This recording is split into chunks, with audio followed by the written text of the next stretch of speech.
Olá, boa noite, tudo bem? Vamos aqui a nossa quinta-feira, diagnóstico TEA na prática. Vamos falar sobre questões sensoriais, o que investigar aí na sua avaliação diagnóstica. Se você avalia crianças e atua na clínica, pode ser que você precise, pode ser não, muito provavelmente você vai precisar rastrear questões sensoriais, principalmente se você avalia crianças pequenininhas e precisa fazer diagnóstico diferencial com relação a atrasos do neurodesenvolvimento, transtornos do neurodesenvolvimento. Acho que todo mundo tá me ouvindo direitinho, dê um ok aí pra mim. As questões sensoriais, elas são dificuldades de processar, dificuldades de integrar ou de responder aos estímulos sensoriais. É uma característica lá do diagnóstico do transtorno do espectro autista, tá? Lá no critério B, hipo ou hiperreatividade sensorial, e tem destrincha lá no DSM-5. Então, desde 2013, essa característica, digamos assim, já está lá como um critério do transtorno do espectro autista, apesar de já há muitos anos isso fazer parte das características das crianças com diagnóstico de autismo. Isso não estava descrito tão especificamente nos manuais. As pesquisas apontam que em torno de 45 a 96% das crianças que estão no espectro apresentam esse critério, né? Lembrando que no critério A, a criança precisa ter os déficits nos 3 itens, né, da comunicação social, e no critério B nós temos 4 itens, e a criança precisa ter somente 2 dos 4. A hiperreatividade sensorial é um desses 4. E tem pesquisas que apontam que 45 a 96% das crianças com transtorno do espectro autista, ou seja, que estão no espectro, apresentam essa alteração de processamento sensorial. Cabe ressaltar aqui, gente, eu sou psicóloga, sou psicopedagoga, trabalho com avaliação multidisciplinar, em casos de suspeita de TEA e desenvolvimento atípico, mas eu não sou terapeuta ocupacional. O profissional especializado para avaliar essas questões é o terapeuta ocupacional. No entanto, todo mundo que trabalha com criança, que avalia criança, que avalia TEA, né? Se você avalia criança, pode chegar aí na sua porta, né? Uma criança com inflexibilidade, uma criança com atraso de fala, uma criança com alteração de sono, e você tem que fazer a avaliação e essa criança está dentro do espectro, né? Então, para nós que avaliamos crianças pequenas, nós precisamos saber um pouquinho de psicologia, um pouquinho de fono, um pouquinho de TO. Não significa fazer o diagnóstico do outro, entrar na área do outro. Mas, se isso faz parte do diagnóstico do transtorno do espectro autista, nós precisamos conhecer, né?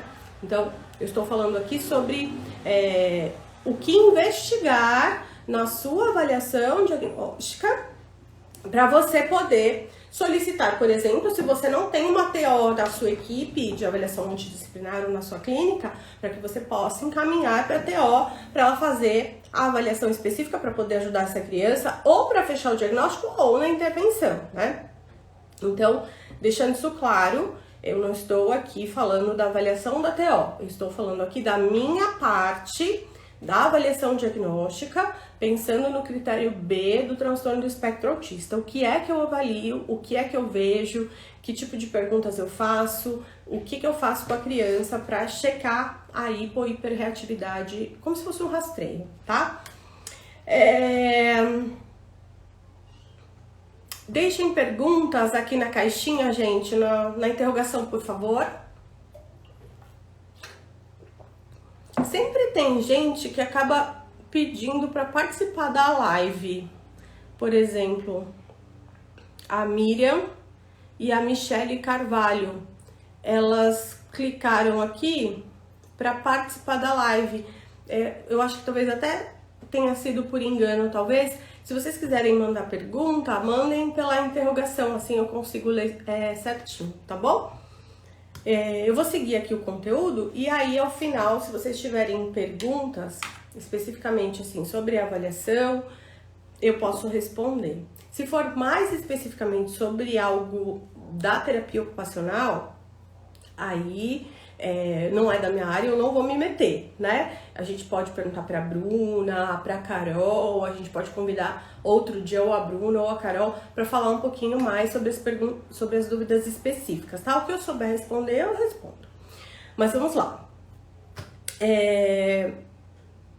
Esses prejuízos, né, de processar, de integrar ou responder aos estímulos sensoriais, eles prejudicam a atividade de vida diária dessas crianças, prejudicam a saúde, principalmente se a gente estiver frente a questões de seletividade alimentar, muitas vezes é uma consequência. Risco físico, porque muitas vezes essas crianças podem ter comportamento lesivos, né? Autolesivos, heterolesivos, isolamento de toda a família. Não é raro a gente escutar que essa família não vai a um restaurante, não vai a um... Bom, ninguém vai na pandemia, né? Mas antes disso, né? Fora essa nossa situação que estamos vivendo, não vai ao circo com a criança, não vai num teatro, não vai ao cinema, não vai numa festa de aniversário porque tem muitas pessoas, enfim.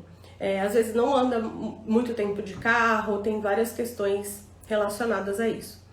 E pedagógico, né? Uma criança com muitas alterações sensoriais às vezes não consegue adquirir os seus ganhos pedagógicos também. Uma coisa importante que bastante gente pergunta nas supervisões, nos cursos, se o transtorno de processamento sensorial está no DSM. Qual é? Onde está? Quero conhecer mais sobre isso. Ainda não está no DSM. Então, é um critério lá do transtorno do espectro autista, e não só do transtorno do espectro autista, tá? Isso é uma questão bem importante falar.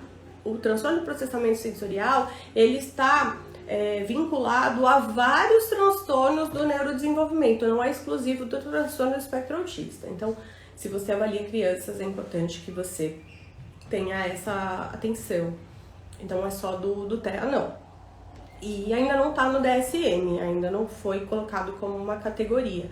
Acredito que, talvez nas próximas revisões, se a comunidade científica entender que existe aí um critério específico, né?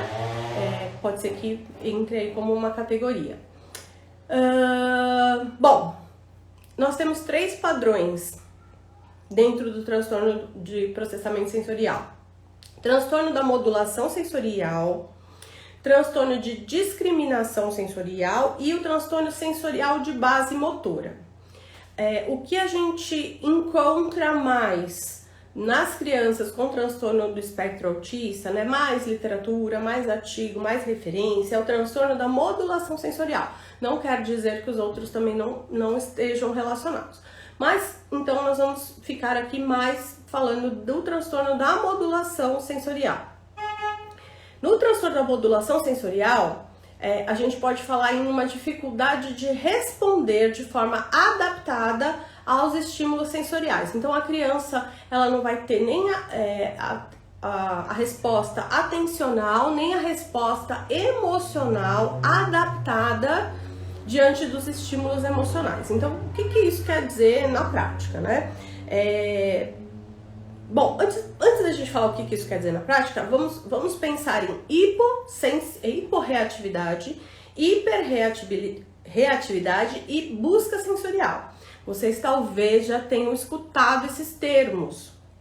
Inclusive, está lá no DSM, na descrição do diagnóstico, né?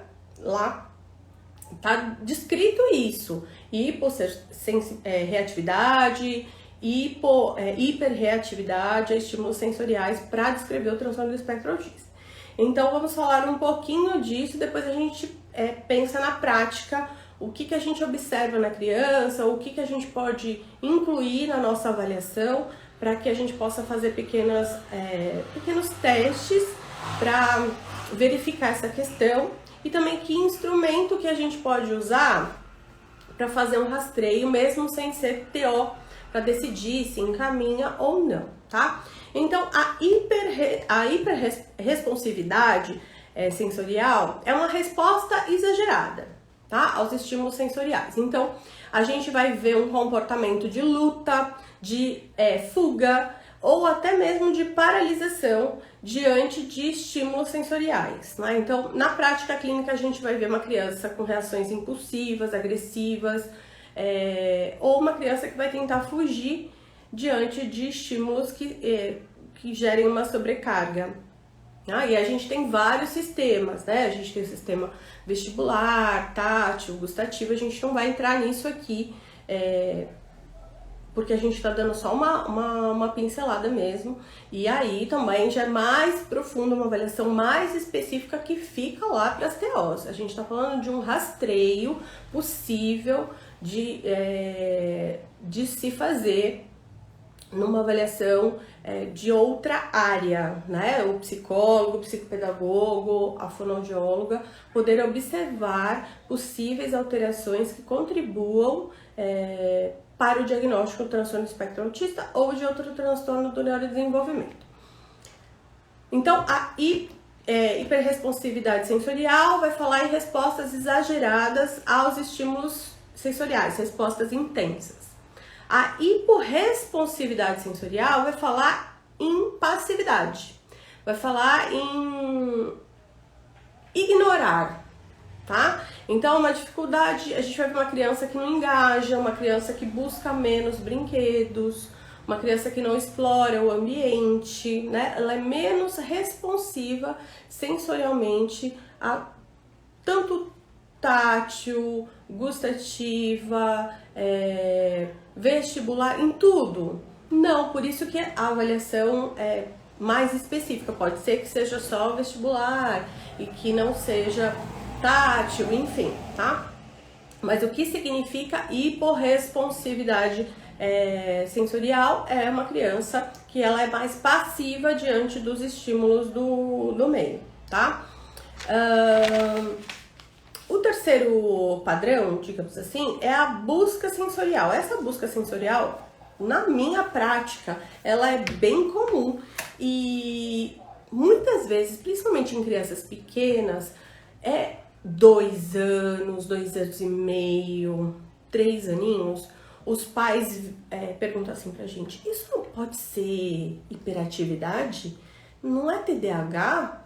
É porque eu li, procurei no Google e isso tudo que ele faz parece tanto com hiperatividade, porque a busca sensorial é aquela busca incansável por estímulos de todas as ordens, de todas as formas. Então, aquela criança que toca, que move, que pula, que gira, que busca experiências olfativas, gustativas, vestibulares o tempo todo, né?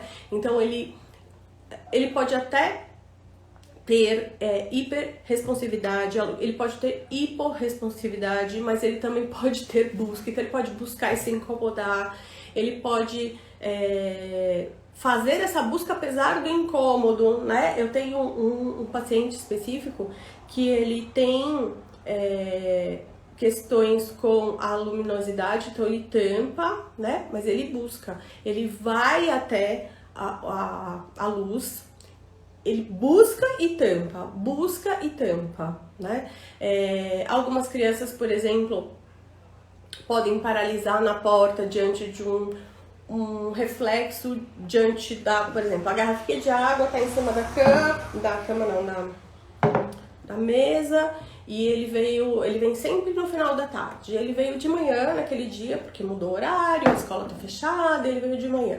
E aí tá incidindo o sol nessa janela e a minha garrafinha de água tá em cima da minha mesa, eu ia falar cama de novo, da minha mesa, e incidiu luz e deu um reflexo X. A criança pode ficar paralisada na porta diante desse reflexo, né? Então, uma série de coisas bem minuciosas, tá? E o que a gente pode fazer numa avaliação? O que a gente deve fazer, né? Então, a avaliação do transtorno do espectro autista ou de desenvolvimento atípico, ela é bem minuciosa, né? Quem segue a gente aqui, quem assiste as aulas, ou as alunas do curso, né? Não sei se tem alguma aluna do curso aí, não vi ainda os comentários, ou se vai assistir depois. Quem é aluna do curso sabe que tem uma série de processos para a gente fazer essa avaliação de uma maneira mais fidedigna, né? E que garanta o melhor resultado. Entre essas avaliações, a gente precisa selecionar o ambiente e os materiais. Também para essa avaliação sensorial, né? Então, a gente precisa verificar se essa criança, por exemplo, tenta escapar de situações com barulho, se ela tenta escapar de situações com luz, com textura. Para isso, a gente precisa ter os materiais específicos no momento específico, né? Não é em qualquer momento que a gente vai apresentar esses materiais, porque se a gente está avaliando, por exemplo, a interação, a reciprocidade socioemocional, e a gente deixa lá, teve até na segunda maratona, acho que foi na segunda maratona, ou foi na primeira maratona? Na primeira ou na segunda maratona, teve uma pessoa que perguntou se podia dar massinha, ou por que não podia dar massinha, enfim, numa avaliação. Não é que não pode dar massinha, tem a hora certa de apresentar estímulos que possam gerar sobrecarga sensorial. Porque se você está avaliando a parte de reciprocidade socioemocional, de engajamento, ou então a parte de comunicação não verbal, e a criança tem uma questão sensorial com a massinha, por exemplo, ou com tinta, você pode perder todo o engajamento que poderia ser possível, né? Então, a gente faz isso no momento específico, tá? A gente, então, tem que avaliar situações com barulho, com luz, com textura. Situações, ele foge, ele tenta escapar, ele fica agressivo, ele fica angustiado, ele paralisa, ele busca. Então a gente vai avaliar alterações comportamentais diante dos estímulos. A gente vai avaliar também com relação aos sons. Ela, né, reage intensamente aos sons. Aos sons inesperados também, gente, não só aos sons esperados, aos sons inesperados, como por exemplo, a campainha, palmas, liquidificador em casa, né? Às vezes isso é muito comum dos pais trazerem até na entrevista inicial. Ele não gosta muito do barulho do liquidificador, do barulho do secador, da moto, né? Da hora do parabéns ele se incomoda. Então a gente pode fazer algumas simulações. Isso tem que estar sob o controle do profissional, né? Então vai colocar lá um brinquedo que tem um som, mas que você não controla esse som, não pode, porque você tem que, diante de uma possibilidade da criança entrar numa crise, ele tem que ser desligado imediatamente. Então, a gente precisa avaliar, mas não é para gerar crise, né? É para imediatamente, diante de um comportamento inadequado, cortar isso na hora, tá? Então, se for usar um brinquedo, por exemplo, que tenha luz e som, tem que ser um brinquedo que tenha um botão de desligue rapidamente, tá? Não pode ser aqueles que tem aquela musiquinha que a musiquinha fica, sei lá, 90 segundos tocando e só para a hora que a musiquinha para por si só, né? Para parar você teria que arrancar a pilha e não daria para fazer isso. Então isso não é legal de ter numa caixa de avaliação. Então já dei aí uma série de dicas do que vocês precisariam ter numa caixa de avaliação sensorial, né? Eu tenho sino, eu tenho buzininha, eu tenho aquelas castanholas, eu tenho... O que mais que eu tenho de barulho? Eu tenho alguns objetos com pilha também, mas que são liga e desliga, né? De luz, a gente tem lanterna, eu tenho uma lanterna com pilha e eu tenho uma outra lanterna que dá corda pra... Né, pilha sempre acaba. Tem outros brinquedos que tem luz, movimento e som ao mesmo tempo com outros objetivos, né? E isso no curso eu explico um pouquinho mais. Mas tem alguns carrinhos, por exemplo, que tem uma luzinha super fraca. A gente tem um carrinho aqui, mas tá lá na sala da Gabi, que ele tem, a hora que o carrinho anda, ele acende o farol. Mas não é um farolete, tá? É um farol bem pequenininho, só acende. Aquela luz, já aconteceu da gente pegar uma questãozinha ali com a luz somente com aquele brilho, né? E a criança sair correndo e se esconder ali do outro lado da porta, ou ir pro colo da genitora e não querer mais chegar perto daquele carrinho, e a gente fazer outros testes e aprofundar um pouquinho mais ali com os pais e perceber que tinha uma questão com a luminosidade, e aí veio também com som, enfim. Outro item que a gente avalia na avaliação são olhar para detalhes dos objetos, né? Então, fixar no brilho de uma determinada parte do objeto. Então, vamos pensar aqui que de repente essa garrafinha tem uma tampa de alumínio, né? E ela é brilhosa, reflete, né? E isso é complicado. Olha, a Theo Sueli Arantes está falando, cuidado de oferecer luzes e pisca-pisca. Exatamente, assim, intervenção é muito, muito complicado, né? Isso tudo tem que ser lá com a TO. Na avaliação, isso tem que ser muito bem pensado. O que eu estou falando aqui são pequenas coisas que a gente utiliza para avaliar, e eu estou deixando claro... Sueli, né? Sueli, que na avaliação a gente tem uma caixa, que isso tudo é planejado, que a criança tá lá junto com a genitora, que tem todas as técnicas, né? As técnicas de aplicação dessa parte da avaliação seguem a avaliação do Protea, né? Essa parte específica da avaliação de hiporresponsividade e hiperresponsividade, eu utilizo o protocolo do Protea, né? De colocar a criança ali com o genitor e apresentar um a um, totalmente controlado e seguindo o protocolo do Protea. Porque não pode desregular a criança. O objetivo não é desregular, é ver como ela reage, e os brinquedos também tem que ser bem pensado, tem que ver como ela se aproxima daquele, não é chegar lá e buzinar na orelha da criança, né? Então, eu gostei do comentário da Sueli, porque a ATO, ela é especializada, ela fez uma faculdade de 4 anos, ela fez especialização e ela sabe o que ela tá fazendo, né? E para avaliar TEAs, crianças com transtorno do espectro autista ou suspeita também tem capacitação, também tem manejo adequado, também tem uma série de organizações na sala, materiais específicos, manejo específico para poder avaliar isso, né? Então aqui a ideia é mostrar para vocês que tem algo a ser feito, que tem um saber a ser feito, que essa avaliação pode ser feita e que a gente precisa estudar mais para saber o que tem que ser feito, né? Não é para sair pegando buzina, castanhola e batendo na orelha da criança, tá? Outra coisa é se ela se incomoda com reflexos, né? Então você pode ver isso, por exemplo, a gente tem uma sala aqui que tem uma poltrona que o braço da poltrona brilha, né? Tem reflexo. Tem crianças que às vezes fica ali perdida na imagem do reflexo.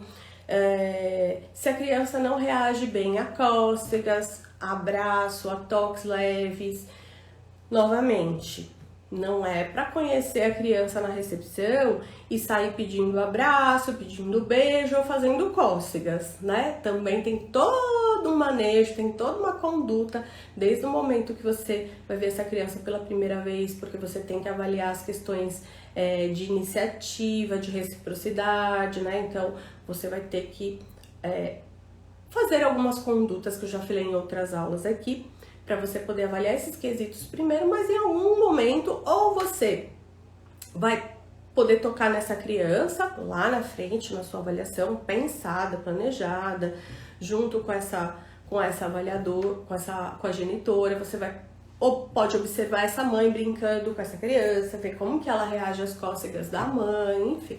Tanto ouvindo através de uma entrevista, né, perguntando para essa mãe como ela reage ao toque, mas também observando essa genitora brincando com a criança.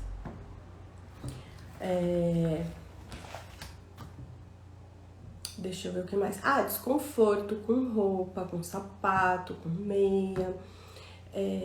Essa semana a gente tá fazendo algumas avaliações. Essa semana, até por conta da pandemia, ninguém entra de sapato mais nas salas, né? Então só a meinha. E aí a criança foi tirar o sapato para entrar para avaliação. E aí o pai já avisou, ela não fica de meia. Ou é de sapato ou é descalça, né? Então a gente já vai aprofundando por ali para ver o que mais que tem. E um outro item que tem aí no nosso checklist, que a gente ensina, né, no curso, nas aulas, nas maratonas, é fazer exploração não adequada dos objetos. Lamber, morder, cheirar, não só os objetos dos brinquedos, né? Cheirar você, cheirar a porta, lamber a porta, né?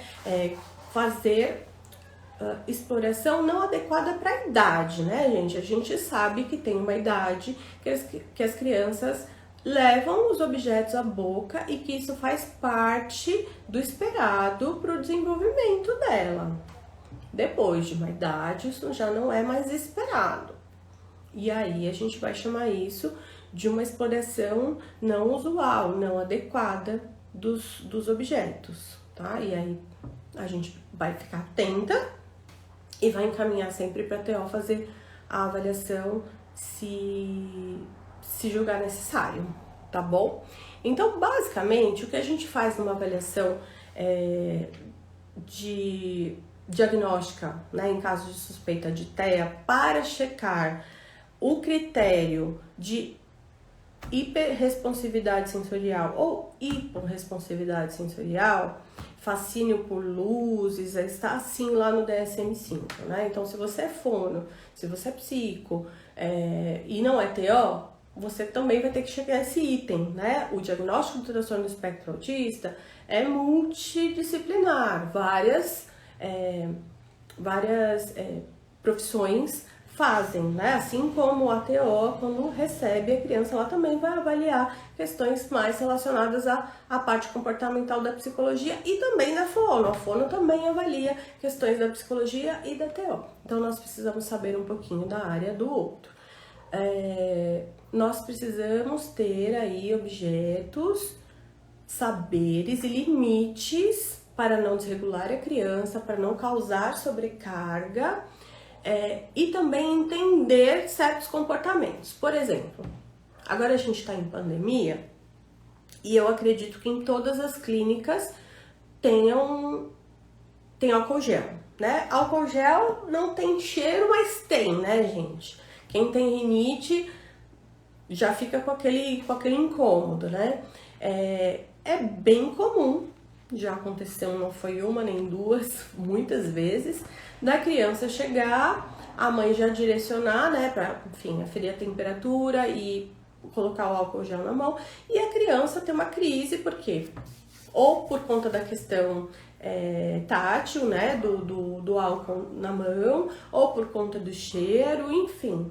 A gente não conhece aquela criança ainda, ela tá vindo para avaliação e às vezes ela já entra na recepção tendo ali uma sobrecarga por conta de algo que a gente não pode antecipar ou cuidar para que isso não aconteça, né? Principalmente porque a gente não conhece. Depois que a gente vê isso, numa segunda sessão, a gente tenta organizar de outra forma, pede para a mãe lavar a mão ao invés de passar álcool, para a gente não perder essa criança, não perder o engajamento, ela demora para se regular, pode não ser uma sessão de avaliação legal por conta disso, né? Mas a gente tem que ficar atento a tudo isso. Ok? Deixa eu ver aqui o que a gente tem de pergunta.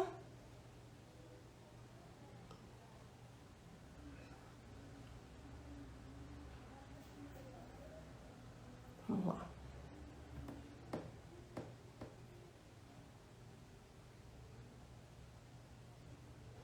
Ó, aqui na caixinha de pergunta, a Catarina tá perguntando como intervir com a criança que não aceita o toque. Catarina, o foco aqui da brinquedos terapêuticos e meu foco é a avaliação, tá? Eu não me sinto capacitada, apesar de atender, trabalhar com intervenção, eu não me sinto capacitada para falar de intervenção, tá? A questão relacionada ao toque é trabalhado pela TO, acredito que junto com a parte da psicologia, né? A gente trabalha muito junto, mas a parte de intervenção tem a ver com a avaliação dessa criança, que é muito específica, né? Então, além de conhecer a história dessa criança, precisa da avaliação, né? Pra gente poder fazer, entender o que intervenção precisa de avaliação, gente. Não existe dica, eu sempre falo isso, né? Dica de maquiagem, né? Dica de como organizar a sala. Na nossa profissão, a gente trabalha com avaliação e planejamento de intervenção. Não dá para dar dica, porque se a gente dá dica, a gente está falando bobagem, a gente não conhece a criança, a gente não conhece as necessidades dessa criança. São tantas minúcias, são tantos agrupamentos de dificuldade que essa criança pode ter, que qualquer dica é furada. Aí depois não dá certo, é a profissional que falou besteira, né? Então, eu acho que pra gente pensar numa intervenção, a gente precisaria conhecer essa criança, saber quais são as suas dificuldades, e aí a gente pensar numa intervenção. O outro ponto é que o meu foco, o meu hiperfoco é diagnóstico. É com diagnóstico que eu trabalho, com avaliação de transtornos do neurodesenvolvimento, especificamente transtorno do espectro autista, em equipe multidisciplinar, que eu atuo como docente, como supervisora e avaliando mão na massa, né? Que é o que eu gosto de fazer e o que eu mais faço no meu dia a dia. Então, intervenção não é tanto o meu foco. Então, vou ficar te devendo essa resposta, até porque a gente precisaria pensar na criança específica, tá bom?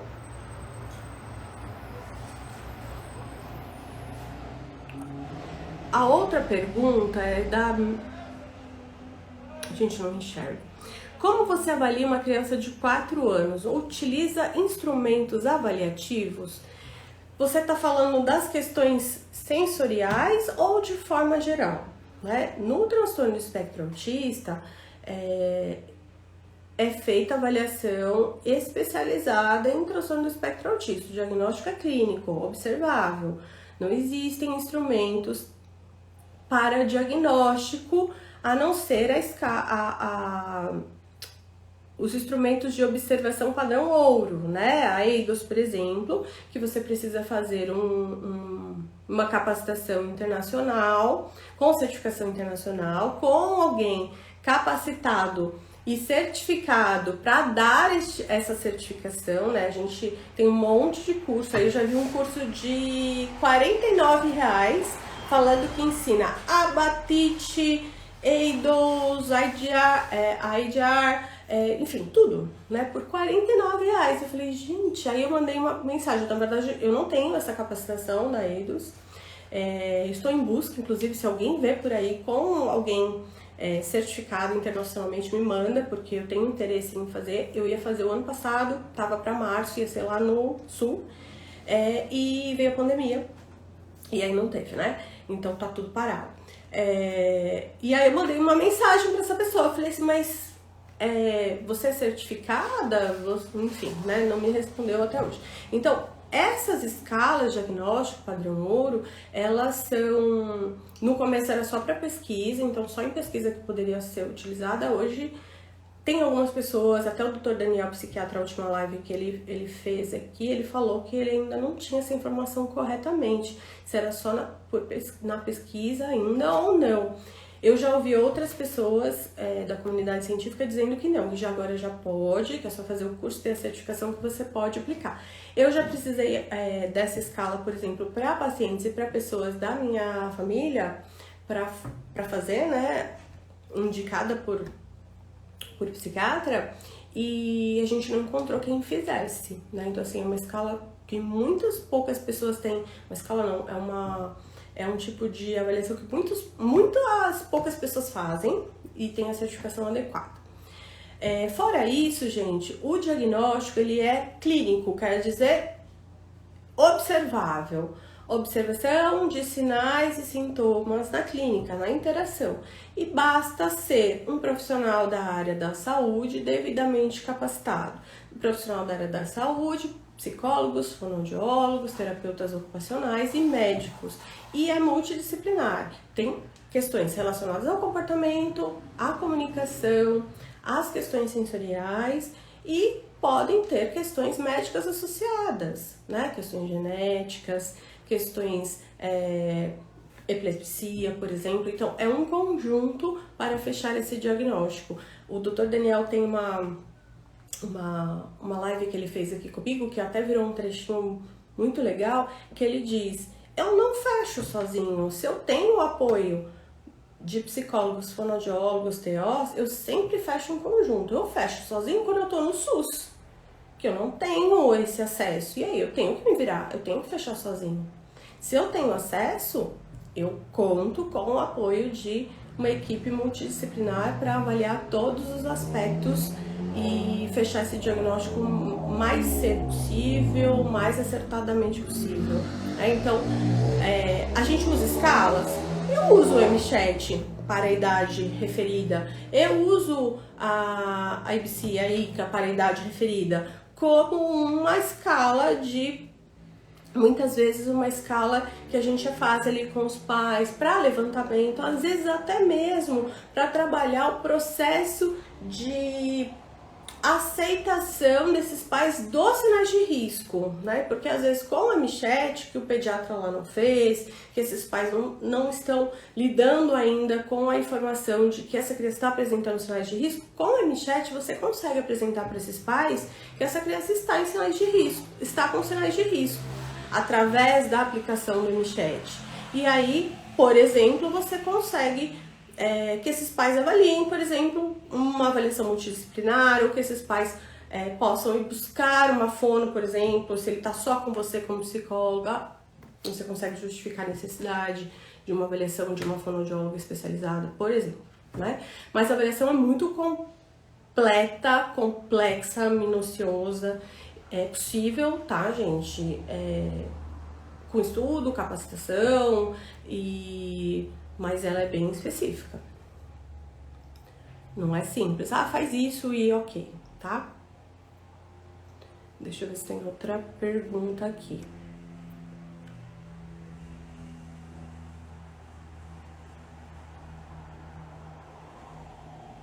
Obrigada, Juliana, falando sensata. Será que foi pra mim ou foi pra alguém que escreveu? Eu já tô me achando aqui. A Sônia tá falando que são colocações coerentes. Obrigada. A Catarina tá falando criança que não aceita o toque, como intervir. Acho que eu já respondi, né? Eu acho que talvez seja lá da caixinha. A Juliana Patrícia tá falando que hipo e hiperreatividade são transtornos da modulação. E tem também as de praxis. Sim, acho que eu falei isso no comecinho da live. Não sei aí que horas que você chegou, e que isso é um dos critérios, um dos itens do critério B do transtorno do espectro autista. Hipo, hiperreatividade sensorial é um dos 4 itens do critério B do transtorno do espectro autista, também de outros transtornos do neurodesenvolvimento. Também disse que os transtornos da modulação sensorial ainda não estão no DSM, eles estão dentro de transtornos específicos, mas ainda não constam no DSM-5. Se eu estiver incorreta, vocês me escrevam aí, tá? Se tiver alguma coisa diferente. Tem muito artigo, tem muita coisa escrita, mas no DSM ainda não consta. Isso não quer dizer que não exista, tá, gente?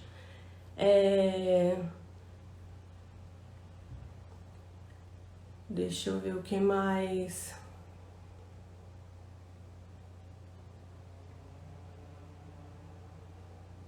É isso, a pessoa, a Juliana Patrícia está falando que a pessoa pode ter uma hiperresposta ao TAT e uma hiporresposta ao vestibular, por exemplo. Sim, Eu não sou a melhor pessoa para avaliar isso, eu não sou capacitada, né? O que eu consigo perceber é uma alteração das respostas sensoriais, uma desadaptação.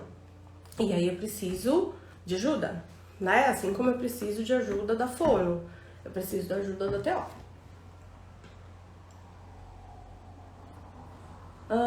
Deixa eu ver. A Karina Manguinho tá perguntando, e no caso de uma criança autista com 4 anos que tem uma busca enorme de tudo levar à boca? Então, Karina, acho que aqui você tá me perguntando também de intervenção. O objetivo da nossa live é sobre diagnóstico. Então, você, profissional, tá lá avaliando uma criança, será que você se atenta para essas questões sensoriais? Ah, porque eu não sou TO, então eu não vou nem olhar para isso, eu não vou mencionar isso no meu laudo, ou enfim, eu vou deixar isso para lá e a TO que avalia. É um critério, é um item do critério B do diagnóstico que nós temos que mencionar. Gente, é como se fosse assim, ó, a criança tem muita alteração de contato visual e tem muita inflexibilidade. Aí vai para a TO só avalia a questão sensorial, ela não vai mencionar, por exemplo, a criança ficou inflexível com o brinquedo, que a criança não fez contato visual, porque contato visual é comportamento não verbal da fono, então não vou mencionar. A criança super inflexível, a mãe me contou que a hora que ela estava chegando no consultório, ela demorou porque ela tem que estacionar sempre no mesmo lugar, então ela chegava meia hora atrasada, então eu não vou mencionar isso, eu não vou mencionar que eu tive que fazer uma mudança na minha sala, sei lá, meu balanço quebrou e eu troquei, e era de outra cor, e ela não quis brincar porque eu troquei. Então, assim, não, porque isso daí é da psico, né? Essa questão mais comportamental é da psico, então eu não vou mencionar. Isso é um absurdo, né? Então, assim como isso é um absurdo não mencionar no meu relatório que a criança, de repente, ficou lá fazendo exploração, cheirando os brinquedos, lambendo os brinquedos, ou que diante de um reflexo da minha garrafinha a criança ficou paralisada, ou fez fuga, ou enfim, ou ficou agressiva. Recentemente eu avaliei um menininho de 2 anos que quando ele ouvia gargalhada, ele batia em todo mundo, quem estivesse na frente, né? A genitora na sala de avaliação apanhou até. Eu também em alguns momentos, né? E aí a genitora me contou que isso também acontecia quando ele ouvia a risada na TV. E também acontecia na escola, né? Então, assim, era um som que vinha muito rápido, né? Era um som inesperado. E aí ele tinha esse comportamento. Isso também aconteceu com palmas de reforço. Então, assim, vamos supor que ele tá lá encaixando alguma coisa e a gente dizia, muito bem. Ele ficava agressivo. Então, e aí a gente deu uma aprofundada na avaliação, né? Existe um instrumento que a gente usa aqui na avaliação multidisciplinar, que vai de 0 a 14 anos e 11 meses, que é aberto aos profissionais. Não é um instrumento barato, tá, gente? Como nenhum instrumento, né? Mas quem avalia precisa investir, né? Tanto em capacitação quanto em instrumentos para avaliação. Eu dei uma pesquisada para falar para vocês. Pesquisando hoje, ele custa R$ 1.024,70. Que é esse aqui. As TOs usam, nem toda TO usa esse, né? Eu sei que elas usam outro. É o perfil sensorial 2. E ele é um questionário para cuidador e para professor, né? Então ele vem os questionáriozinhos que você entrega pro cuidador, pro professor, e é de 0 até 14 anos. E você faz um rastreio das questões sensoriais da criança. A gente usa esse aqui na avaliação multidisciplinar como um rastreio. Até para justificar, como eu não tenho TO na equipe, a gente tem TO, a gente fala que é TO parceira, né? A gente tem TO fora da equipe. A gente encaminha após a avaliação multi, ou durante, se a gente tiver muita dúvida, a gente pode fazer um combinado, né? Mas esse instrumento nos ajuda tanto no diagnóstico para este item específico, né, do critério B, quanto para depois decidir um encaminhamento para ajudar essa criança. A live vai ficar salva, sim. Sempre fica, tá bom? O Caio tá dizendo aqui, muito obrigada pelo vídeo. Lá de Sergipe, Aracaju. Ai, gente, acho o máximo chegar em vários lugares. A Thalita tá falando secador, batedeira, é isso aí. Sempre dá uns sustinhos, né? Aqui a Sueli, que eu já falei, né? Cuidado ao oferecer luzes, pisca-pisca. Gente, TO dá dicas essenciais. Ai, Caio, não, o PAC não tem nada a ver com isso não, tá bom? O PAC é outra coisa. Processamento auditivo central não tem nada a ver com isso que a gente tá falando, tá? Tá acabando a live, eu não consigo te explicar agora com esse tempinho que a gente tem, mas o transtorno do processamento, o processamento auditivo, o PAC, ele nem é considerado uma doença, digamos assim, né? Com as intervenções em cabine, o PAC fica estabilizado, digamos que ele sobe, né? É mais ou menos assim. Ok, ele acaba, depois tem que fazer as manutenções. Não tem nada a ver com TEA. Não tem nada a ver com o que a gente tá falando, tá bom? É outra coisa, é cérebro, ouvido. A avaliação perfil sensorial, Ana, vai de 0 do recém-nascido até 14 anos e 11 meses.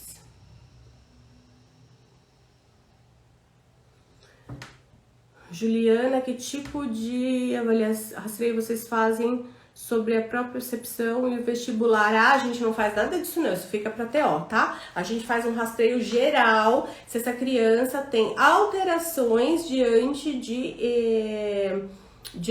estímulos, tá? A gente não faz nada aprofundado. Ao final da avaliação multi, TO.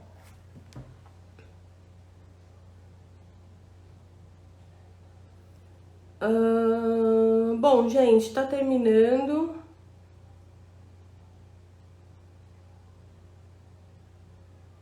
A Celda tá falando que ela também trabalha com avaliação, isso aí. Vai ter o curso daí dos dois com a completude. Eu fiz com a pessoa certificada. Ah, vou anotar. Será que vai ter agora na pandemia? Porque agora a gente aqui em São Paulo tá na fase roxa, né, gente? Eu utilizo aí dos dois EGR e tenho certificação adequada. E pelo que percebo, algumas pessoas que dão cursos dessas escalas têm poder. Exatamente, Fabiana. É um absurdo, absurdo. Eu sempre falo sobre isso. Como eu tenho curso de diagnóstico de transtorno do espectro autista, eu sempre falo isso, inclusive lá no curso, porque a ideia é a organização do espaço, falar sobre manejo específico, a interação com a criança, a devolutiva, a construção do laudo, enfim, e não ficar explicando escala que não existe, né? Então, em nenhum momento cita EIDOS, EIDR, porque não é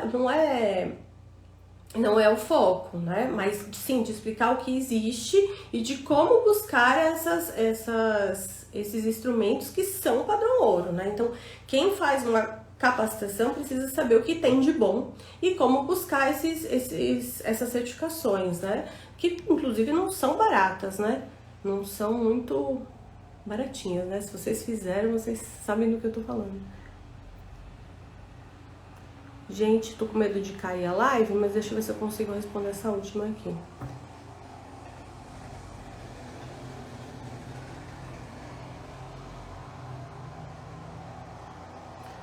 Quando a TO, psicólogo e fono, fecha um diagnóstico dizendo que a criança não apresenta TEA e o neuro fecha que sim, que a criança tem TEA, seria bom procurar outro neuro? Olha, sim, eu diria para você fazer a seguinte avaliação. A equipe que fechou em conjunto é especializada em TEA? O neuro é especializado em TEA? Essa é a primeira questão, porque não é porque é médico que é especializado. Isso é uma coisa que as pessoas confundem. Às vezes o psicólogo, o fono, a TO trabalham, sei lá, eu tô aqui desde 2004, né? Só fazendo isso. E aí um médico não é especializado, não tem capacitação, atende de tudo, mas é médico, né? E aí o médico é médico, né? Só porque é médico, enfim. E aí fica uma coisa esquisita. Médico também tem que ser especialista. A gente ouve cada absurdo aqui, né? Ah, o diagnóstico de TEA é só com 7 anos. A gente ouviu uma criança de 2 anos. Ah, não precisa de psicologia para criança de 2 anos. É gastar dinheiro à toa, tá, mãe? Vai só na fono e na TO, porque psicologia para criança de 2 anos você vai gastar dinheiro à toa, né? Então, assim, pega todas as pesquisas mundiais, pega tudo aquilo que existe de evidência científica, joga no lixo, porque ele acha, né? Ele ou ela, enfim, um médico, neuro, que avalia TEA, né? Mas é especialista? Não, né? Mas pega o achismo dele ou dela e diz aí. Então, o que é mais fácil para você? É fazer uma avaliação completa, que deve ter durado um tempo, né? Demora mais, e fazer outra avaliação multidisciplinar completa, ou é ir em outro médico que seja especialista? De repente, mais rápido, mais fácil. Esse médico leu todo o relatório? Eu não sei como é que como saiu esse relatório, mas os nossos relatórios aqui tem 30 páginas, 31 páginas. Tem foto, então assim, a gente viu a criança, sei lá, não aponta, não fez contato visual, a gente tira fotos das gravações e tem lá como que ele faz o contato visual, tem uma fotinho, como que ele faz pedido, como que ele brincou com a mãe, como que... ele andou na ponta do pé, a gente tem uma cena dele andando na ponta do pé, ele fez flapping de mão, a gente tem um clique do flapping de mão, então a gente tem os quadros de tudo aquilo que a gente viu, de psico, de fono, enfim. Como você avalia esta avaliação multidisciplinar que você fez? Tá boa? O médico pegou? Ele leu? Né? Enfim, porque se a equipe tá dizendo que não e ele nem leu, eu diria para você ir em outro médico, né? Busca um médico que leia. Começa por aí, né? Faz essas avaliações aí você decide, tá bom? Gente, bom, a Marisa tá perguntando aqui como fazer o curso. Gente, eu adoro esses sotaques, né? Essas conjugações falastes. O curso é um curso que a gente abre a cada 2, 3 meses. O curso de diagnóstico e transtorno do espectro autista. Tem 2 cursos, tem esse e tem o de focado em adolescente e adulto. O de adolescente e adulto a gente não deixa aberto, porque a gente só deixa ele para quem já fez esse, que é mais focado em crianças, tá? Então, ele não tá aberto, ele abre agora no final de março, final de março, sempre depois das maratonas, tá? Eu sempre faço uma maratona gratuita, com aulas que vocês já possam aplicar na prática, logo depois eu abro a turma do curso. Então, se vocês não se inscreveram, vai ter agora a maratona. A maratona é sempre, gente, com aula gratuita que já dá para aplicar na prática. Tanto é que depois a maratona vai para dentro do curso. Lá quem faz o curso sabe, tem lá todas as aulas e no final tem as maratonas, porque as maratonas viram aulas extras. Não são aulas que já tem no curso, tá? São aulas que ampliam o curso. Então, um curso que está sempre crescendo. Então, tem a maratona agora. Daqui a 2 semanas, se inscrevam, é gratuita, 3 aulas sobre avaliação de sinal de risco através do brincar. No final da maratona, abre o curso, tá bom? Mas se inscrevam na maratona que já tem bastante conteúdo gratuito. Para se inscrever, o link tá aqui no nosso Instagram, tá bom? E é isso. Então tá certo, a Anne tá falando que não chega nem perto do número de páginas, mas olha, não se apega a isso não, tá? Pode estar muito bom mesmo com menos páginas. A questão é se ele leu, tá? Aí você avalia aí, combinado? Tchau, gente. Obrigada, viu? Até terça.